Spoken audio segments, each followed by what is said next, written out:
Hello viewers, এই দেখো আমরা 2 নম্বর বেল্টের সামনে চলে এসেছি। আমাদের ব্যাগগুলো 2 নম্বর বেল্টে দেবে বলেছে, ওই জন্য আমরা এখানে এসে ওয়েট করছি। আর প্যাসেঞ্জাররা সবাই ওয়েট করছে, এই যেভাবে ঘুরছে এর মধ্যে ব্যাগগুলো দেওয়া থাকবে, তোমাকে এখান থেকে তুলে নিতে হবে। আমাদের ব্যাগ এখনও পর্যন্ত আসেনি, শুধু পরপর আসে, ওরা যেভাবে ছাড়ে সেইভাবে আসে পরপর। ওখান থেকে ব্যাগগুলোকে কালেক্ট করতে হয়। সবাই ওয়েট করছে ব্যাগগুলো কালেক্ট করার জন্য।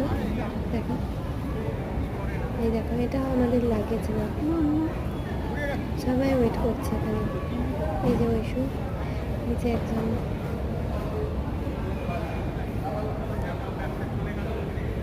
এটাও দাও, এটাও আমাদের ব্যাগ না, এখন আসেনি আমাদের ব্যাগ। এই যে ওনার একটা ব্যাগ এসে উনি তুলে নিলেন, আমাদের ব্যাগ এখনো আসেনি।